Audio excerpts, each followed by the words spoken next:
All right, so today is Christmas Day, right, Max? That is correct. It's Christmas Day. It's been a lot going on with us in the past month, to say the least. Yeah. But there is one moment that I'm sure today trumped all other moments that happened this month. I know what moment you're referring to, yes. Please elaborate, Max. Yes, so let me paint the picture for y'all. We were at our grandparents' house Christmas Day. We're having wet quiche for lunch, and I was helping myself to a grape. I was having a grape, and then I put it into my mouth, but then I coughed, and I spat out of my mouth and onto the ground. And Luke was sitting next to me, and he picked up the grape with his fork, and for some reason, I don't know why you did this, you ate the grape. You consumed the grape that I had just put in my mouth that I just spat out onto the ground. Well, in my defense, I was sitting right next to Max while, he was about to eat this very delicious grape that I had no idea he was about to eat. Green grape. But I heard a thud to my right on the ground, and this is something that I've heard all my life because food falls in my grandmother's house like that. Happens all the damn time. So I'm very familiar with this sound in my brain, and when there's food on the ground, I know that means my grandpa is going to get in trouble. Mm-hmm. So I go into action. I stab the grape, and just like, okay, I have to just get rid of all evidence that this was even here. So then I ate the grape. Yeah, it was a very, very interesting thing for you to do. But then Max proceeded to tell everyone at the table. I thought it was funny. Considering that, that's pretty much how we started off our Christmas Eve, our Christmas Day brunch, which then led into us just talking about bowel movements for like 20 minutes. At the Christmas table, yeah, at the lunch table. Anyways, welcome to the Brothers Duel Podcast.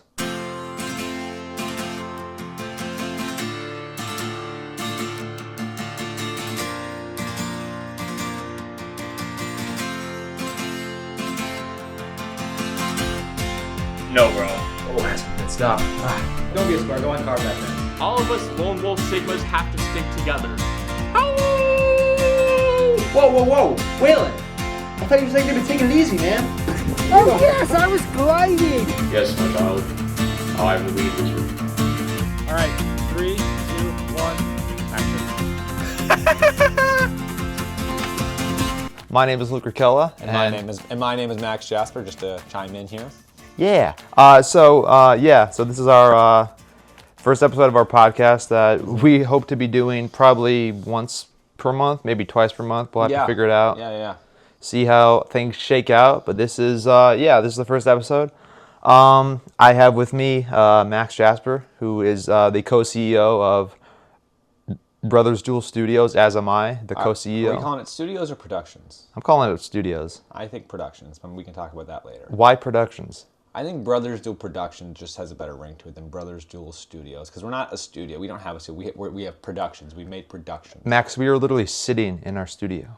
This is our apartment. It's our headquarters. It's BDHQ1. Okay, if you say so. Anyways, I'm taking the lead for this first episode, which may kind of be the case for stuff going forward. I mean, we might do episodes where it just has Max on, or like he's interviewing someone else, or it's just me, or maybe it's none of us. We'll have to figure things out as they happen. Okay, Max is currently on his smartwatch right now, ignoring me. I was just checking things, and sorry. Yeah, you better be sorry. Okay, I guess to start this off, Max, why are we doing a podcast? Answer me that. Yeah, we're doing a podcast because we want to kind of discuss our process of making short films, because we have this YouTube channel, The Nutty House, as of today, but when you're listening to this, Brothers Duel, either Productions or Studios, we don't know yet. It's going to be Studios. Productions, I think is a lot better. BDP, Brothers Duel Productions. Anyway, and we just want to give you all a in-depth look at how we make short films and the decisions that go into making them, and kind of the behind-the-scenes process, because there has never been a set that Luke or myself has been on where things have gone perfectly. There's always been some sort of fault or error. I know what you're about to say, but there was an error in that production too. But yeah, we just want to give our audience just a better glimpse of what it is to actually like make a short film, and kind of just talk about the process of it, and kind of discuss ideas and discuss maybe other pop culture things we like as well.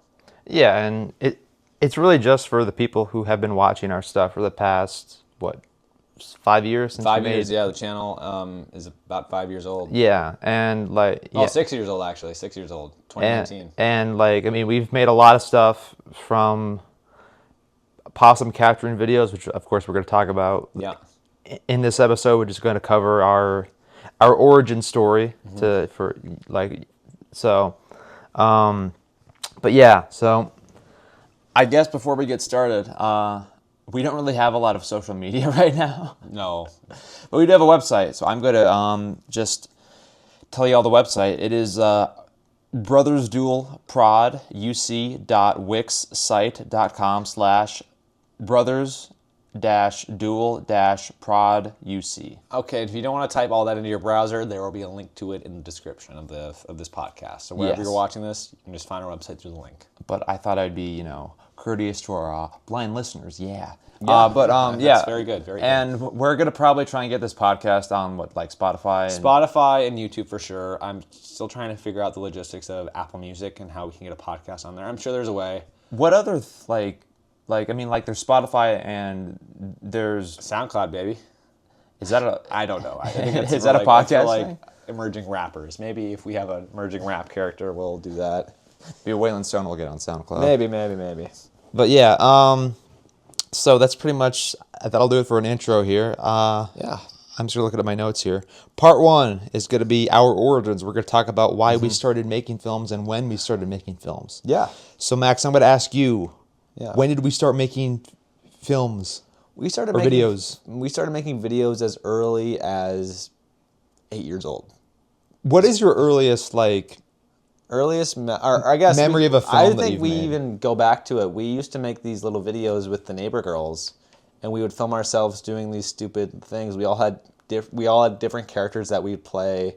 It was really silly and really kind of dumb. Did we even film that though? We did film it with a camera. Yeah, we had I had a Kodak camera, Oh, a Kodak camera. I don't even know we filmed that. Yeah, we did. And we all had characters with different names. My character's name was Jack, a very basic name. Luke's character's name was Lando. That I remember. but Lando the is other a very stuff, no. unique name. And there were a couple other characters' names. Here's what I remember about that. Okay, we had two friends who were girls who were kind of the ones in charge of this thing, and they wanted to show off to the adults, the parents, like a live performance of something. Yes. But I completely ruined it and just showed off my belly rolling skills as a 6-year-old. Yeah. And they loved that. They didn't give a two shits about the actual performance, which was Yep. it was a dick thing for me to do. But that stuck with me all these years later. Yeah. That was my first role essentially. Yeah, so anyway, after we kind of stopped doing that, then we moved on to a process called stop motion animation with Legos. So like any American kids, Luke and I were really into Legos, and we're like, okay, we should make. Our dad got us this iPad, our family iPad. He got this app called Lego Movie Maker. We started making movies out of them. They were really crappy animations.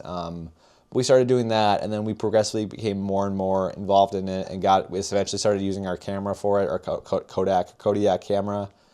And the animations weren't great; they're still not great, but those are kind of our filmmaking roots. And then after we had a falling out with the neighbor girls, then we started filming with another kid down the street. This series. I'm not going to name the series for privacy reasons because I don't think we want to tell our audience what it was. But it was a series where we had recurring characters. Here's what I'll say about that series. I dressed in drag and did lots of things where I grabbed the main characters and threw them around, and they hit me with pillows that I was using to imitate being on the heavy side. So it was it wasn't great. Yeah, and then after that, we moved on to this parody of a combination of a parody of The Office and the show called Cops. Well, yeah. And we started doing that where Luke kind of played a more serious character, but still kind of goofy. I played the character that I played in... Oh, Christopher Dick. Yeah. We can Christopher Dick. He played Christopher Dick in that. That's where that character came from. Yeah. And that was the one character we actually kept around. I'll just say that now, I'm never doing that again. Yeah, I'm never doing that character again because the voice, I'll say it now, is kind of offensive. Kind of offensive, yes. I don't know what kind of accent that is. I was never trying to do You were just doing a voice. I was just doing like a variation of just like a dumb person's voice, but it it does sound like I'm doing like a poor man's imitation of like Russian, Italian. I don't know. Yeah, Or it's something. a strange voice. And if you watch Fizbin the Clown season 2, you can hear the voice if you're. But don't watch Fizbin the Clown season 2. Okay. Watch the episode 8 if you're gonna watch anything from season 2. Watch episode 8. Watch that one. Yeah, that's our best one. Anyway, or don't. After that, we stopped filming with our friend because he wasn't really super into it. And so we kind of took a bit of a break from filming. Obviously, we still had kind of the desire to make stuff, and Luke and I were always coming up with ideas and stuff, but we just didn't really have the time to do it. Well, I mean, that was until the COVID pandemic hit. Yeah. Or actually, before that, backtrack that. We had possums living in our underneath our deck in our backyard, in our family backyard, and I was like, you know what, I'll film myself capturing and relocating these guys. Yeah. So I made like 2 videos doing that. And that was fun, but that was just something little for me to do because I knew it wasn't going to be consistent because... But that was the birth of the Nutty House That was the channel. birth of the Nutty House, yes. I was like, I'll put this on a new YouTube channel called The Nutty House. And why did you call it The Nutty House? I don't know. I'll be honest. I don't know why I called it The Nutty House. I was like, oh, it's nutty. I was thinking like squirrels, and so I was like Nutty House, like we're in a house, like it's all over here. So it was specifically going to be like... But you were catching possums, not squirrels. It was going to be an animal channel. I know, but I did catch a squirrel or maybe a chicken. Oh, yeah, that's right.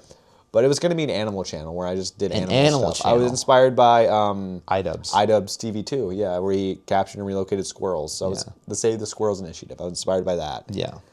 So I called it The Nutty House. And And then afterward, COVID hit, and we were like, okay, let's make some videos. And so we started... You were like, Luke, let's make some videos. Yeah. And I was like, no. Yeah. I was like, I don't want to do that. I want to play video games in my room while the whole world is on fire, pretty much. Yeah, so we were like, okay, what can we do to like attract an audience? So I'm like, well, we have this, I was like, I want to do a clown character. I really wanted to do a clown. Backtrack for a sec. Yeah. We had seen something before the COVID pandemic hit.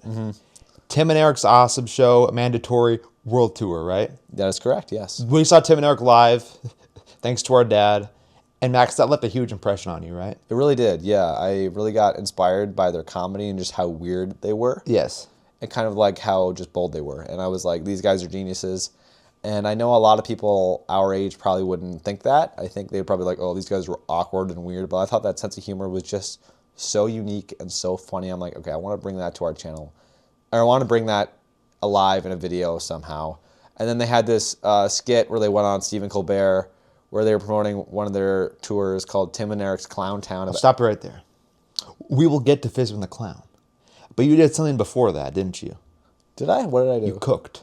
I cooked, yes. You were a cook, Max. Yes. And that was inspired by Tim and Eric's cooking show, right? Yes. Tim and Eric had a cooking show on their YouTube channel called Tim's Kitchen Tips, where he cooked very basic foods, and he always just made a gigantic mess. And then he had his best friend, Eric Wareheim, try the food and then normally insult it.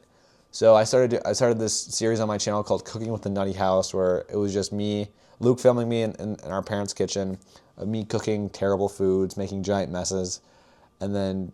But then you have to eat the food because you made a giant mess. Them off as my own. Most of the time I didn't eat the food. There were some instances where I did, but most of the time I did not. But my friends just watched them and they thought they were funny. That was really it, though. The quality of it was bad because we were filming it with our family iPad. Were you making those? Because at the time in high school, you had joined the improv team, right? Yes. And that was kind of you, I suppose, forming your own bits and characters and skits and sketches, improvising and stuff like at home. Yeah, definitely. Because there was no scripts or anything like that. No, they were not scripted. All I knew was I was gonna make this, and then I was gonna I had to kind of write the script after I was filmed, because then I kind of had to edit it in a certain way. Yeah. Which it never really took me a long time to edit. No. I think normally we'd film it, I'd take it an hour or so to edit it, and then it'd be posted within the day we shot it. Yeah. So I did a couple of those, and I was like, yeah, this is kind of fun. But I was like, you know what, it's kind of boring. Our mom was getting mad that I was making a mess in the kitchen constantly. Yeah. So then we moved on to another Tim. We stole another thing from Tim and Eric. Their clown character. So we did this 4-episode season of a mini documentary style show called Fizbin the Clown, about a clown living in quarantine. So I was like, okay, I was thinking okay, if people see me dressed up as a clown and I'm promoting it on my social media, they're going to want to watch that. So I'm like, okay, Fizbin the Clown, I'm promoting this. So our dad, he's an artist, did the makeup for me. We got a costume for me. and we did this little we filmed this mockumentary style thing in a day, where I'm like playing this clown character, but he's during the COVID pandemic, so he's kind of struggling with the idea that he can't go out and perform for kids. And there was this bit where he performs on like Zoom, but that never happened. And and so that was very kind of intentional. But like at the very end of the season, spoiler alert, he kills his best friend accidentally by throwing a pair of scissors at his neck. Played by me, yeah. Yeah, played by Luke. And something that I do want to say, Max, is that you have kindly been saying like we had this idea, we were doing this. It was all fucking you, dude. Yeah. I wanted nothing to do with this crap, but I was just going along with it because I was just like, yeah, what else I got to do? Yeah. I don't want to be that much of a jerk. That's really what it was. Yeah. And then eventually, though, you did get into it. I did. You did get into it, and then you wrote the second season of Fizbin. So we were like, okay, let's continue it. Let's continue on after season 1, after he kills somebody. And that's kind of where it ended. That's where my story of it ended, and then you continued to Fizbin season 2. Yeah. Which was about Fizbin on the run and him being a criminal, and another character played by you, Christopher Dick. It was not really about Fizbin at all. It was about the character of Christopher Dick doing a piss poor job of trying to find Fizbin the Clown, and then he eventually does find him. They fight. He kills him. Yeah. That's it. That's it. I shot him into a kiddie pool, which was, I mean, it was a lot of fun to film that fight because we had our dad filming during the heart of the pandemic. Some really cool angles too. Like I think that's a pretty good, one of our better fight scenes we've done. But that's episode 8. The rest of Fizbin season 2, pile of crap. Don't watch that. Yeah, it's. I would say the only other interesting thing we did in that season was we brought in Fizbin's twin brother, also a character played by me. Also, we brought in Jaiden. And Jaiden too. Jaiden was in season 1 too. He was Paul Rodriguez. Oh, really? Yeah, on the phone call. So I haven't seen that. Our buddy Jaiden. So our buddy Jaiden, who's in a lot of our stuff now.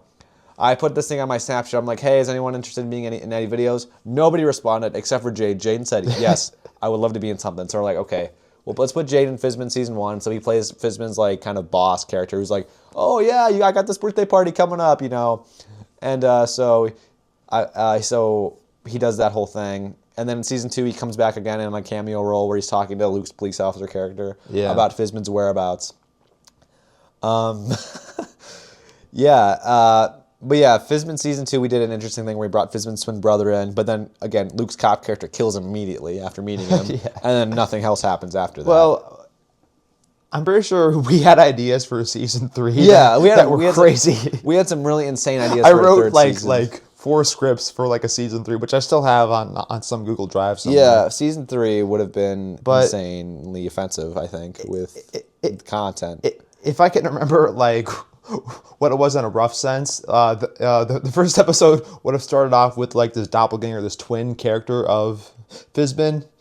He just kills Christopher Dick. Yeah, Christopher Dick gets killed off. And then Christopher Dick, he wakes up in like hell or the afterlife. So like, no, it's Fizbin's brother, Daryl, kills Christopher Dick. He's this new clown. He takes up the persona. Yeah. Kills Christopher Dick. Christopher Dick wakes up in the afterlife, and Fizbin's kind of there as kind of like his guardian angel. Yeah. He's kind of like Satan, so he's all red, decked out in red. Yeah. He's a red clown.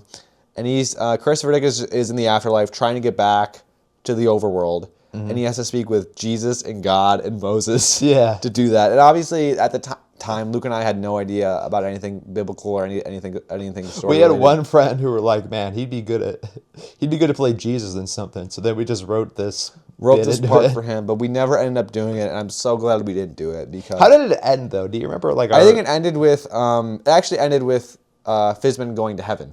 Because Christopher Dick goes to hell for killing all those people. Oh, that's so he wakes up in hell and Fizbin's there. Yeah.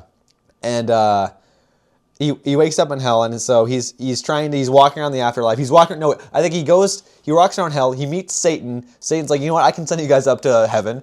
So he sends him up to heaven, and then he talks with God, and God's like, all right, well, you gotta atone for your sins or whatever. Or no, he's like, you gotta get my son Jesus a job. Down in the overworld. So he does that. So Jesus like has his job working at McDonald's or some shit like that. And he's like, also, you gotta stop my guy Jesus hanging out with this guy I don't like. His name was Moses. Terrible. I know. Awful. Hey man, we were kids. We didn't know what we were doing. We didn't go to church growing up. We just we did not. whatever And we saw on that television. idea really shows that. Yeah. Well, like I mean, it was very much inspired by Bill and Ted's Bogus Journey, which is huge inspiration. hilarious movie. Hilarious movie, yeah. But yeah, we never ended up doing that. But it ended with Fizbin, Christopher Dick going back to the overworld and Fizbin going to heaven and becoming like the new, like God. Yeah, because God, our buddy was gonna play God, but yeah, he probably would have canceled on us. He canceled on us many times before then. But yeah, that was the plan for the season 3. But we did not end up doing a season 3. We cut it, and instead we decided after Fizbin season 2, it was 2020, and we were from Robbinsdale, Minnesota. Yeah, not to dox us or anything, but Robbinsdale, Minnesota, our hometown, and their mayoral race was coming up, and we were seeing signs everywhere. And our mom told us, she was like, oh, this guy, Wally Langfellow, who's running for mayor, he hates his neighbor across the street. Or I guess his neighbor across the street, who's the current mayor, Regan Murphy, hates him. Yeah. So I'm like, Luke and I were like, okay, it'd be so funny if we did this thing where we filmed in front of both of their houses, pretending to be these guys, lightsaber dueling, and let's just post it. So I kind of researched kind of who the candidates were and all that stuff. Well, I mean, because we knew of both Regan Murphy and Wally Langfellow from just like... From Little League baseball talk.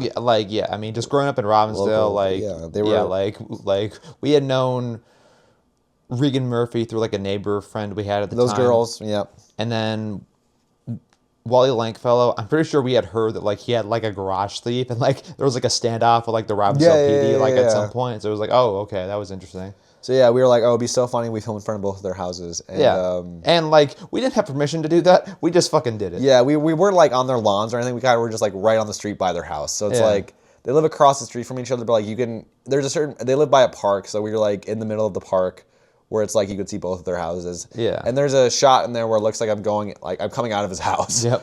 Just based on like how it looks. So we posted that video, and I posted it all over the Robbinsdale Facebook groups, thinking like, oh yeah, and like under a fake account. I was like, oh, look at this funny video some teenagers made, whatever, just to kind of see how people would like it. And it locally blew up. It got like 1,000 views in like a day, and we're like, holy shit! Like people were commenting, they're like, oh, this is so hilarious. Yeah. And then the city council apparently like talked about it in a meeting, and they were like, oh, we don't condone this. This is not our thing. Well, I mean, yeah, I mean that happened, but. For some context, at the time, we had no idea that we had entered a playing field that had already been played on. Yes. Actually, I did know. Really? I did know, yeah. I didn't know. Wally Langfellow's son, Tony, had made fun of Regan Murphy a couple years prior, and that's why Wally and Regan hated each other so much. He had made fun of him in a satirical political satire video. Yes.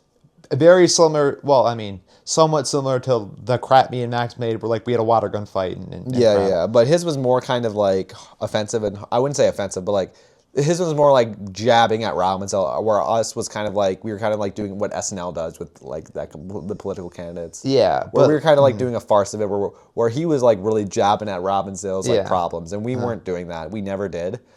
And so he made a video and got fired from his job working for the city of Robbinsdale, and that made national news, which was pretty crazy. So we did that. We made that first video. It blew up. We were shocked.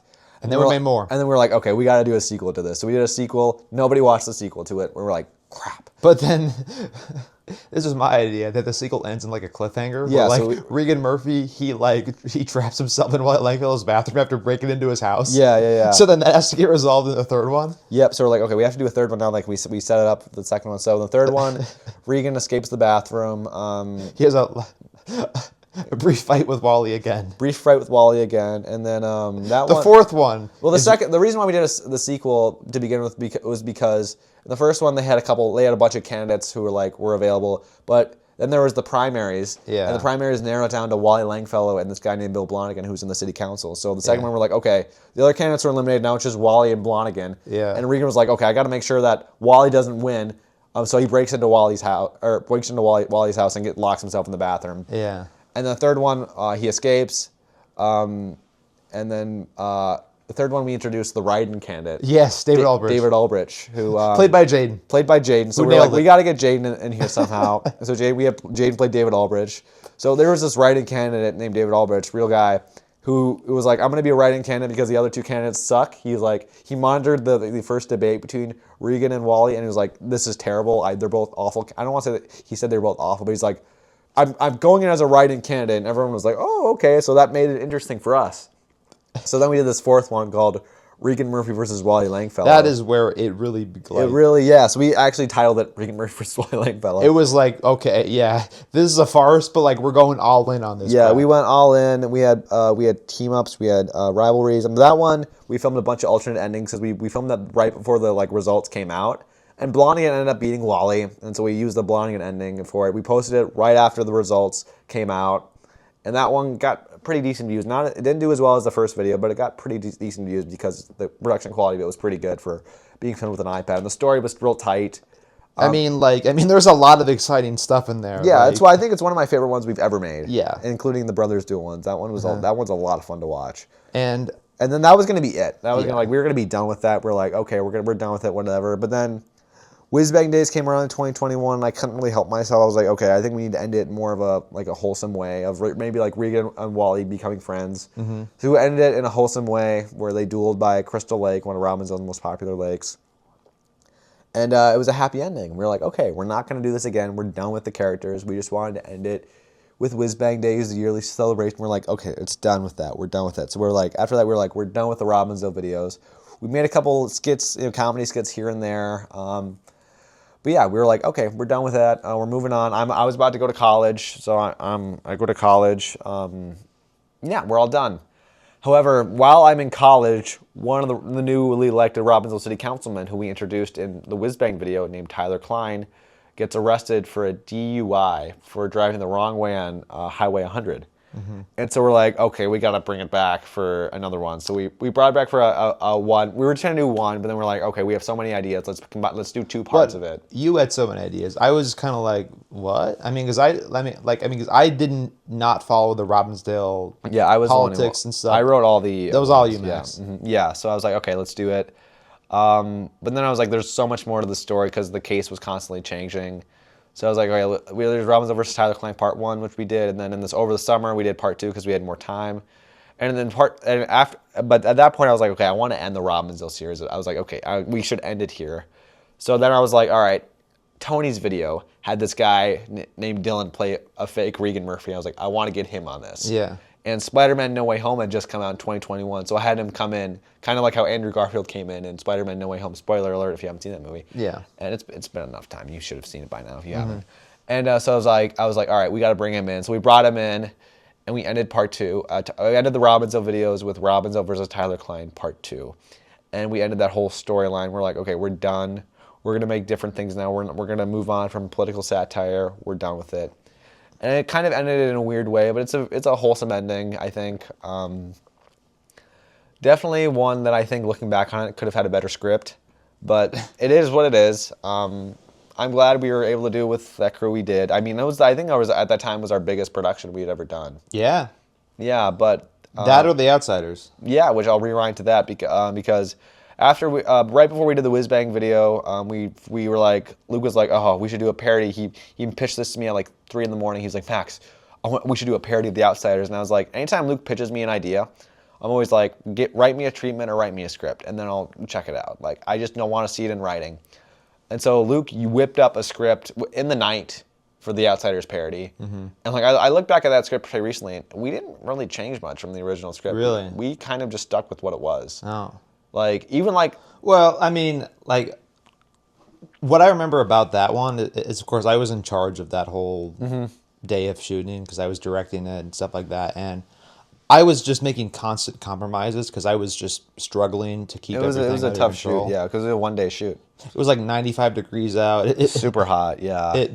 We shot that like on the same day that was the last day of high school for all of us who were involved in shooting it. It was my last day of high school ever, my senior year. So there was a lot of factors at play here, but yeah, I mean, so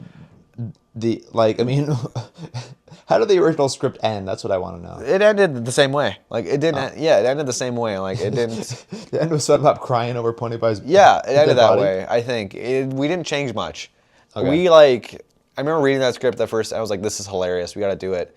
And for those of you who don't know what we're talking about, we decided to make Everybody listening to this knows what The Outsiders what we're parody talking is our about. most popular video on the channel. Yeah. It is not a parody of the movie. It is a continuation of the movie in the book. Although it's called The Outsiders parody because it's not taken seriously at all. It's a total like it's the same comedy style pretty much as the Robbinsdale stuff. Yeah, exactly. That's what he had done before. But this time we're actually playing characters people know.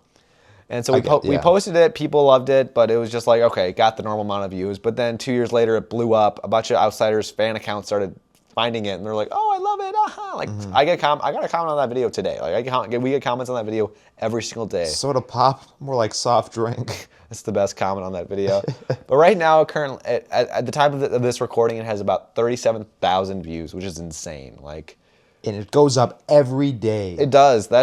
If there's one video people on our channel watch every day, it's the Outsiders parody. Pretty soon it's going to hit 1 million. Yeah. I doubt that. We'll see. Maybe if we're lucky, by the end of next year, it'll hit 50K, but we don't know. Yeah. But then we did another parody that Christmas when you were a freshman in college. When I was a freshman in college, it was a parody of one of my favorite movies of all time, A Christmas Story. So kind of the same concept as the Outsiders parody. Takes place after the original Christmas Story movie, but it takes place in college because we really wanted to do like a short film in the dorm I was living in. And so we're like, all right, we got my college friends to be in it.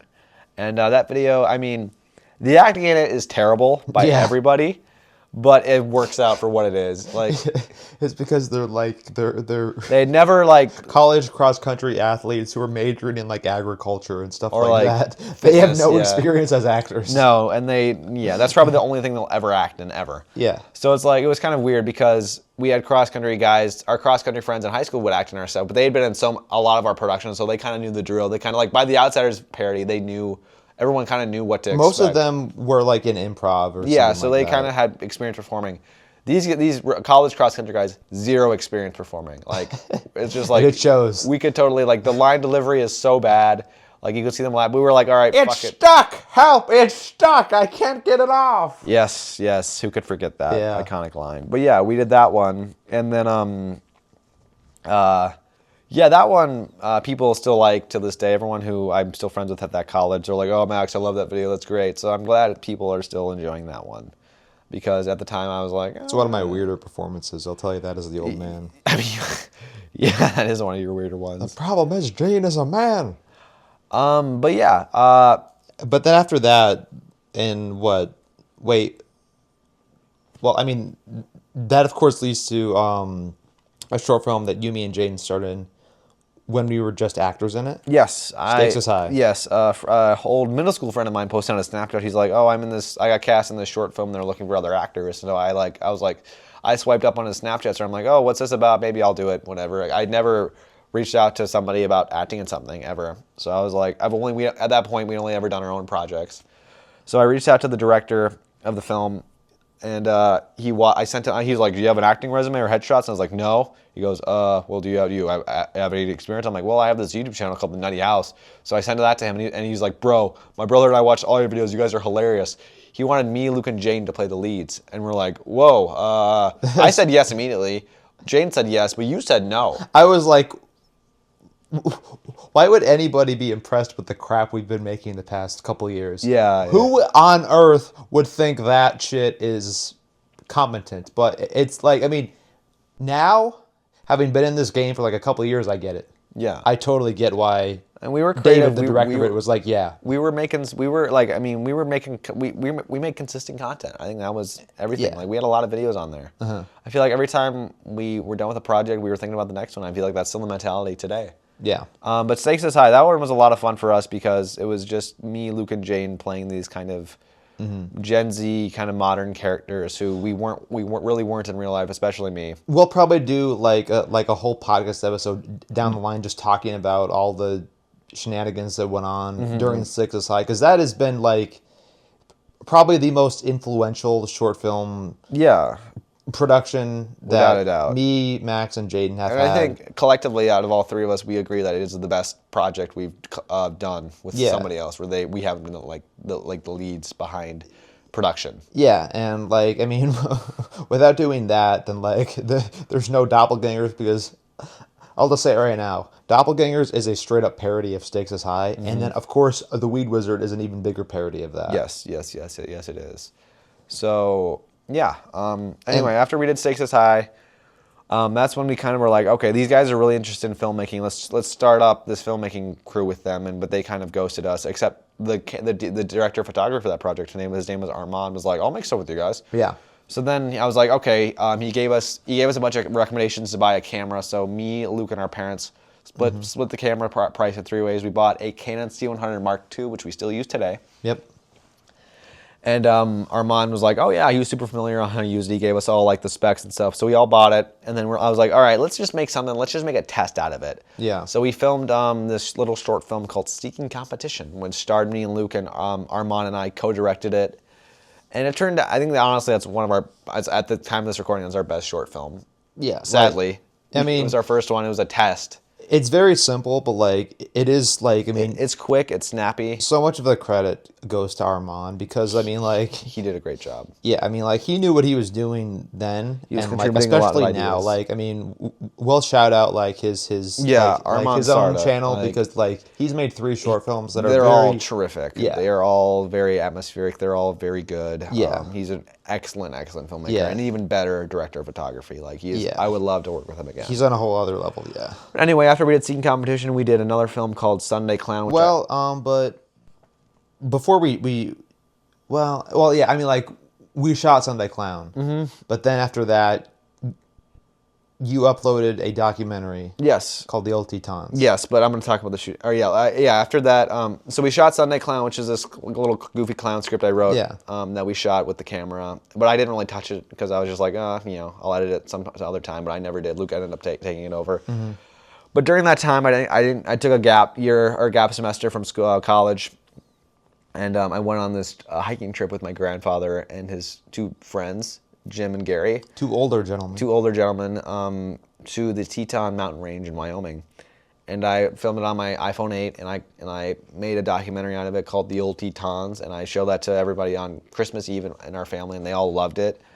And some pretty like people who I hadn't heard from in years reached out to me and were like, Max, I loved that so much. And that meant so much to me because it was such a personal journey. I wasn't playing a character, I was playing myself, and I was really showing the experience that I had on that trip with Grandpa, Jim, and Gary. And so I think that documentary is always going to hold a very, very special spot in my heart. So I posted that, and then that's when I was like, okay, I think I want to get into this. The love that I got from that, I was like, I want to keep making these films. So after that, Luke's lease on his apartment was up because he was living in an apartment working nights at a grocery store. Yeah. His was up, so we're like, all right, let's move in together. So we moved into this place. That we're still in right now. We're still in right now, yep. And we were like, all right, we need to make another short film. But Armand, unfortunately, was busy. He had just graduated. I'm pretty sure he has a big job doing camera stuff. So I don't know where he works right now, but he's obviously doing really great work. So he wasn't able to work with us. But I went back to school that semester. I went to the University of Minnesota Twin Cities. And I joined this production filmmaking club called StudioU. And that's just all about making a short film. So I auditioned for 2 short films. I nailed both auditions, got them both. The first short film that I was in was called Gopher Combs, and I played an imaginary friend. I met some really cool people on that set a lot. I was weird, though, because I'm only in the very beginning of the film and at the very end of the film. So, But you leave an impression. I tried. And then this other film I did was called Snapshots of Memories, which we shot on the Washington Avenue Bridge, which, if you don't know, is the bridge that connects University of Minnesota Twin Cities, East Bank and West Bank. Dude, how the fuck did you do that? And there's a light rail that goes underneath it every like 5 minutes. So somehow we had a big production crew. I was one of the 4 actors in it, or like the lead actors in it, and it was just really cool, really weird to do that underneath the bridge. But it was super cool, a really cool experience because I really just was focused on my acting. And I met a lot of really cool people there. And then on that film, I met the director of photography. His name was Kyle. And I was like, all right, Kyle, I'd love to work with you. And he goes, yeah, man, I'd love to work with you too. Because that was Kyle's, I think, one of his first films he had DP'd. Yeah. So I was like, Kyle, yeah, no, we have a camera. We'd love to work with you. And from then on, I had stopped working full time to kind of just chill out, kind of get my young adult life back in order. But then like, I mean, for just the hell of it, I decided to just say, hey, let's do like a test short film. So I just pretty much did I guess you could call it an adaptation of Scene Competition called The Stalker and the Stalker, which is pretty much the same idea of it. It's about like just two guys like in constant movement, although it's at a much slower pace, but then it concludes with like a payoff to it. Yeah, a punchline, very similar to Scene Competition. So that one, I call The Stalker and the Stalker a slower Scene Competition. Yeah. Because that's what it is. But after that, we were really happy with how that turned out. Well, I mean, I suppose at the time, but like it's definitely not something we. Yeah, not our best film now, but again, that one was also kind of a test, so I kind of have a little leeway. Yeah, with huge that. test. And then but after 2 years, our buddy Jaiden was like, "Hey, I would love to come see you guys again," because we hadn't seen him since we had shot Stakes is High. Yeah, because he didn't do the Robbinsdale finale at all with us, even though we credited him in it. Yeah, he was like, "I'm back in town from my college town in Mankato." Yeah. So we were like, "Okay, let's do something with him." So there were two purposes of Jaiden hanging out with us. One, it was of course just to like catch up, stuff like that, but also at the time he was coming back, our high school cross country had like a yearly get together where all of the athletes who had run Robbinsdale Cooper cross country would show up to like a park and do like a 2-mile race just for fun. The alumni meet is what it's called. Mm-hmm. And so since we met Jaiden on the high school cross country team, that was kind of the initial draw of it all. But then, of course, me and Max are making films. At the time, we're trying to make quality short films. And, of course, Jaiden's back in town. He's been in stuff with us before. Let's do something with him. We're always like, how can we get Jaiden in something? Like, yeah. He's our guy. He's like, if there's a third one of the Brothers Duel, it's him. Mm-hmm. And he's so always going to be our guy. I ended up coming up with a short film idea, which is, of course, now Doppelgangers. But I guess the initial spark of it all was, okay, let's just do something fun and stupid in the spirit of Stakes is High. And my original idea was for Doppelgangers to be like a lot more serious and darker and grim. And that was very much inspired by a film called John Carpenter's The Thing, which is all about paranoia of, okay, can I trust this person, et cetera, and I actually haven't seen that movie. Yeah, but the original script for Doppelgangers was like 10 pages probably, and there was so much dialogue, so much terrible like world building, I guess, that explains who the Doppelgangers are. But in the actual film, of course, they just show up and kill everybody. That's the whole point of that movie. Yeah. And on the first day that we shot Doppelgangers,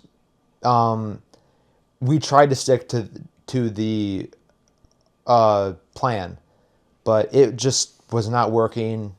The dialogue was not gelling. There was way too many. Like the dialogue was way too long for each character. We were fumbling lines. It was just not working out. And so that night, after me, Max, and Jaiden ran the alumni meet, we came back, we looked at the footage. I thought all the audio was screwed up, which kind of put me and Max in the mindset of, okay, we have one more day to shoot this. We're going to have to reshoot it all, right? Yeah. And so that night, it was me, you, and Jaiden hanging out in our apartment pool. We're all kind of salty that, okay, today was kind of like a giant waste of time, or so we thought. So then, Max, you busted out like an iPhone, and we shot a short little movie that took place in the pool that culminated in Jaiden throwing a ball as hard as he could at my groin area. And that became the spoof known as Hello Duke. Yeah, spoof is what I like to call, or what we like to call, a short production only offering fun. It's an acronym.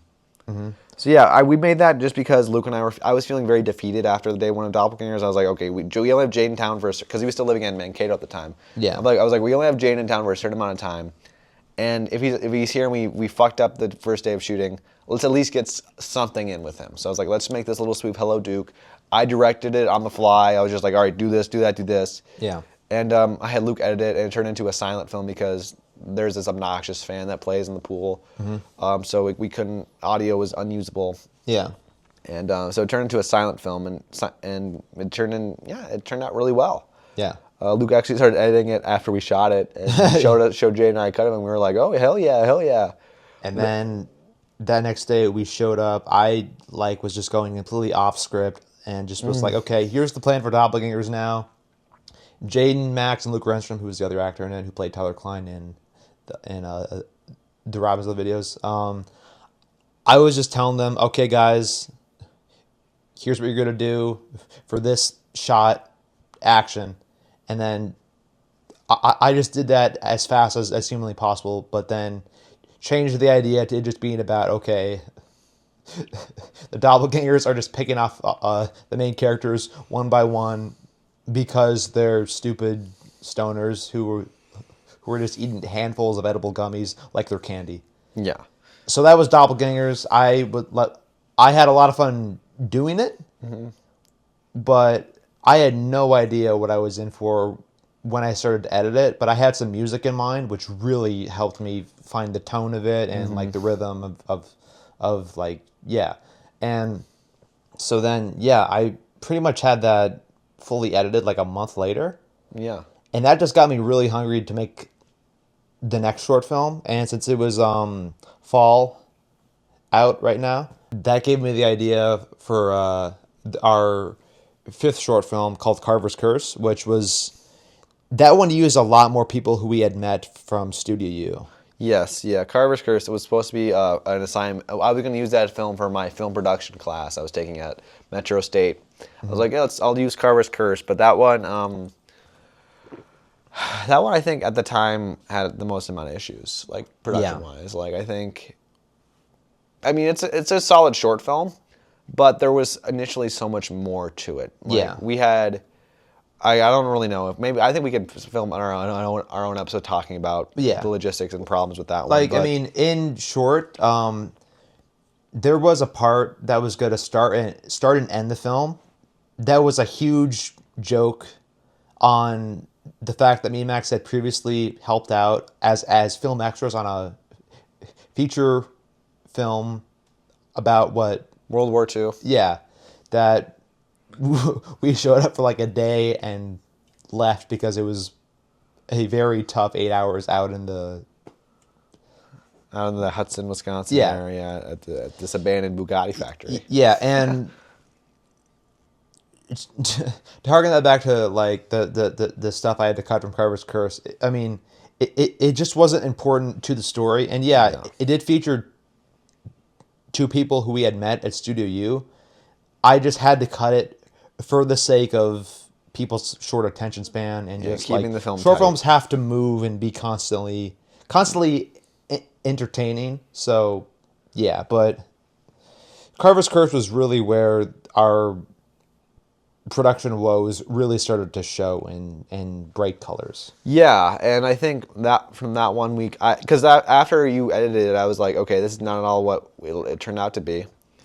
So then I was like, I'm not using this for my film production class. I'm like, I got a script. I'm like, screw this. So I wrote another script called "I'm Going to Sleep" about two old high school friends who reunite, and one of the friends finds out the other friend's like a serial killer and has like a body hiding in his bedroom. Yeah, and it was like one of their old classmates. And throughout the night, there's like throughout the time they're hanging out, there's a bunch of red flags that this guy is actually not the same guy from high school. It's like he's turned into this serial killer psychopath guy. Yeah. But and we were gonna have Jaiden, our buddy Jaiden, play the serial killer psychopath. But on the day before or 2 days before we were gonna shoot it, he sends me this long text saying, "Hey Max, I can't do it. Sorry." Yeah. And I'm like, "Fuck," he was our lead actor, and I didn't know what to do. So then I was like, you know what? I gotta film something. I gotta film something for this class. So I whipped up this script called Sid, about this guy who drinks himself to death, who's played by Luke. Yeah. And we have our buddy John, who's going to play the dead body, and I'm going to sleep. He was previously in Carver's Curse, yeah. Yep. So we have John do it, who kind of plays his friend, who also kind of plays death in it. And we filmed Sid in 2 nights. We didn't have Kyle DP because he was unavailable. So Max, you did it. I DP'd it. It was my first time ever DPing anything with the camera. Yeah.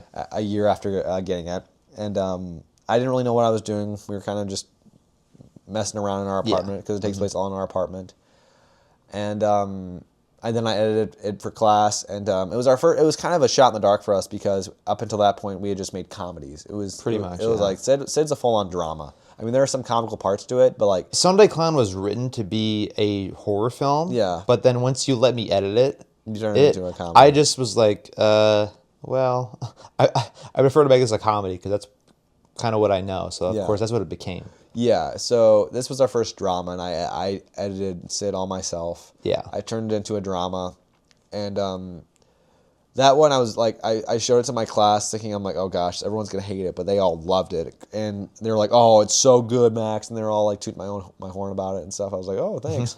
And then I saw my classmates' films, and they were not very good. So mine was the best in that class that semester, and I was like, oh, okay, cool. So Sid, great. So eventually we posted Sid.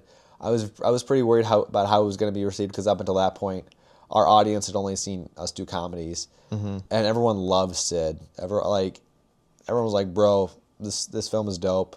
Like people were like, "Oh, this is awesome."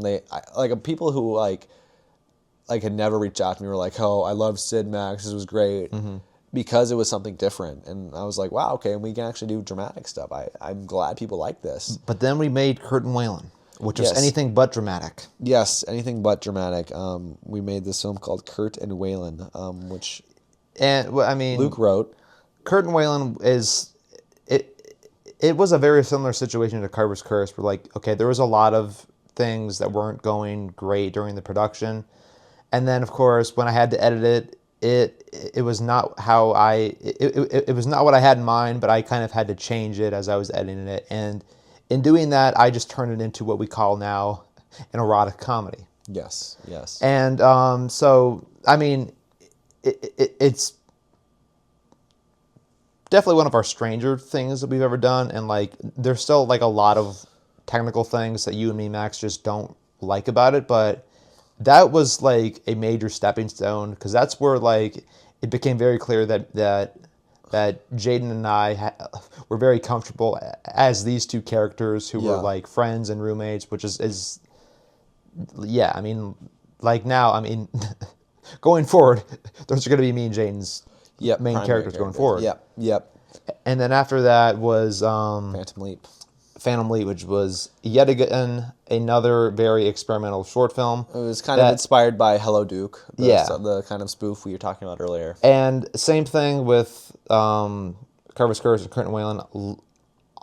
We shot a lot of stuff that just didn't make the cut because it just didn't work out in terms of the quality it just didn't really add anything to the story. Yeah, and so of course when I was editing it, I just made it as short as possible, which is why it's a silent film. And that's something I think, just to kind of break away from this real quick, that's something a lot of, I think, young or emerging filmmakers like fail to do or recognize. They get very attached to what they filmed. Yes. They're like, I don't want to cut this. But if it doesn't make any sense to the story, Luke and I are going to cut it. Like, we felt terrible for cutting the scenes in Carver's Curse with our two friends from the U. Yeah. But at the end of the day, it didn't really add anything to the story. And yeah, it sucks that we cut them because they both did a solid job. But like, it's just like, if it adds nothing to the story, don't have it. Yeah, and something that I absolutely think we should address is that like the first people that we show our short films to usually are our parents. And something that we definitely didn't talk about this when we were talking about like our filmmaking roots and origin stories, but we have another filmmaker who's in our family, believe it or not, our dad. He made he didn't really write these. He just directed them and was very involved in the editing process.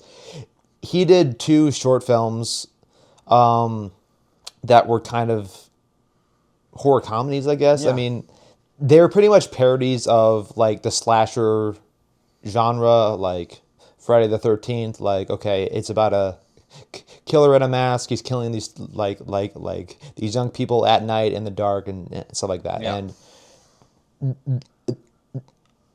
just the way our dad like made those videos in the end, those have been extremely influential in terms of how we have always approached our own short films, because like those 2 short films he made, they're like, they move very from quick. one scene to another. Like they're so quick. The first one is like less than 2 minutes long, and the second one I think is also maybe a little over 2 minutes. Yeah. But they're very quick and very snappy. Like they're very like, and that's something he kind of like. We asked him, I'm like, okay, Dad, what's your favorite film we've done? He said it's the Running One, Seeking Competition, because of how snappy and quick that one is. And like, I mean, it's not that we're like afraid to do stuff that are like slower in pace, but like things have to constantly be in motion. Like we never want things to drag on, or unless it's the point of it, like in Kurt and Waylon, like the awkward comedy is the point of that movie. But like for like the Midnight Special, which is probably out now, that one had to keep moving because it's about this mystery, right? Right. And so that has just been what has been. I mean, it's pretty much always in the back of our minds when we are filming something, and of course when I or Max are involved in editing something. It just always has to be moving. And like I try not to get like too attached to our own short films, because I know that if I do, then I'm gonna like become very defensive of that, of what they are. But like, I mean, you did do that with the Slacker and the Stalker.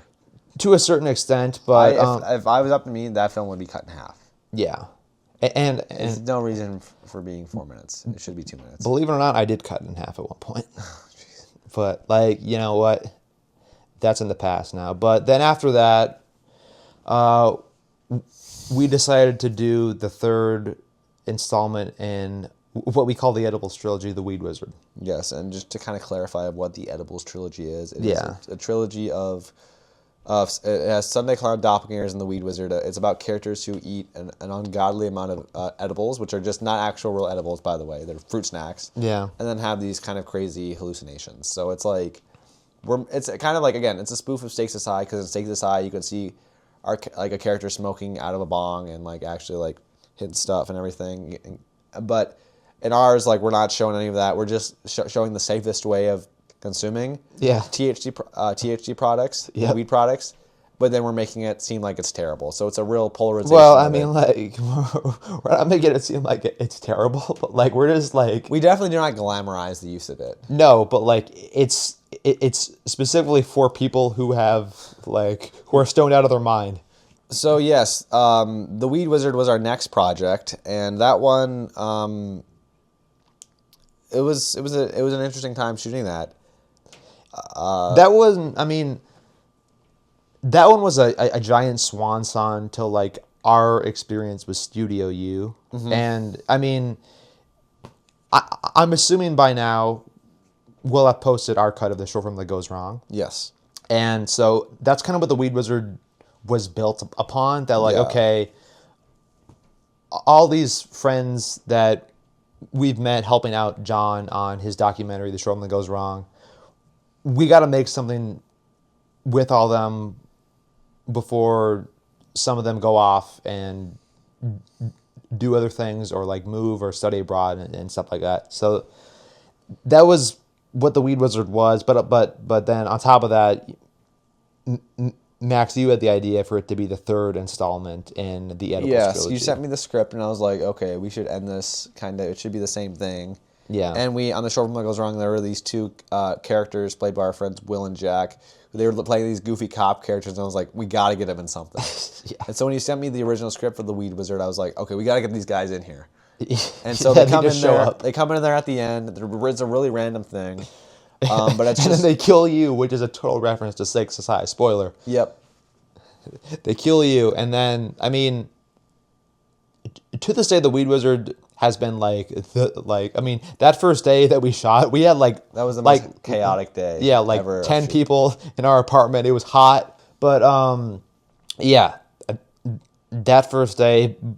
But then even the 2nd and 3rd days, like, we're still like, wow, like, we're really doing this. Yeah, and Yeah, and then after that, Max, you went and were a PA on a feature film Yes. in Duluth? No, Chisholm. Chisholm, Minnesota. Chisholm, yes, in Chisholm, Minnesota. It's the Iron Range in Minnesota. The I was, Iron I was Range, a PA on a feature-length film called Small Town Girl, Yeah. which is a mystery with a message. Yeah, and that is most definitely something that we're going to have to dedicate a full episode. Absolutely. of I the would love to podcast get talk somebody about. like on that crew or cast to talk about Small Town Girl because I have so much to share about that. I learned so much from that experience, but just what I'll tell you now is I built a pretty strong bond with the director of the film, Bill Cooper, who's also an acting coach in Minnesota. Yeah.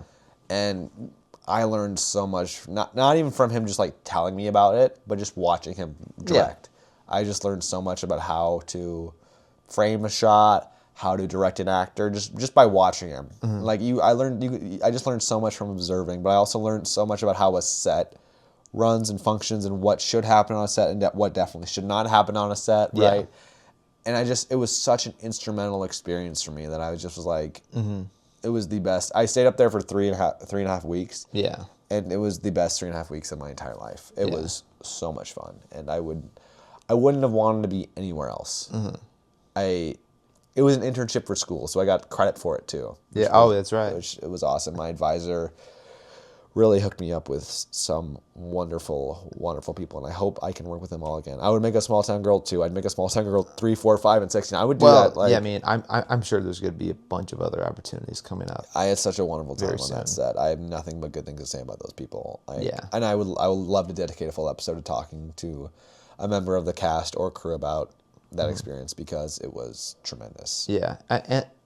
Now without its ups and downs, though. Well, I mean that's every Yeah. production, dude. And like, I mean, from then on, that kind of just leads into what we're doing now. I mean, Yeah. we've just been constantly trying to help out other people who are in the area, like with their short films and like just network and make connections and stuff like that. And then, of course, that's kind of how we did the final short film of what we're calling season 1 of the Brothers Duel short film catalog. We just called the Midnight Special, which is out right now. But but in the past few months, something me and Max have absolutely realized is that, like, yeah, it's been great these past 2 years working on so many other short films, on like just networking, all that stuff. But like right now in 2026, the main goal is kind of just to really lock in on our stuff, which is why we're starting this podcast, which is why I'm going to start to upload vlogs probably once a month, just showing the behind the scenes of how we do things and stuff like that. But the main goal for 2026 is to just consistently make our own stuff and just keep at that. And I guess that really covers all the notes I had, Max. I mean, because we've been recording this for an hour and 4 minutes, just Okay, about. We probably should wrap her up then. Yeah. I don't have any closing thoughts. Do you? Well, I suppose I could tell you about what I have in mind for the second episode of this podcast, because I mean, it's like you said earlier, we're not just going to be talking about our own stuff. Of course, we want to get guests on here. We want to talk about very specific topics at length that like we're passionate about. So Max, I was thinking that the second episode of this podcast could be our top 5 favorite movie franchises. Okay. And so, yeah. What do you think about that? Potentially, I think we have to see how this first episode does. But yeah, I would say that'd be interesting to do. Okay. Anyway, Luke and I could keep talking for hours, but we'll just conclude it here. Thank you all for listening to the first episode of the Brothers Duel Podcast. I hope you enjoyed. Have a wonderful rest of your day. And a Happy New Year.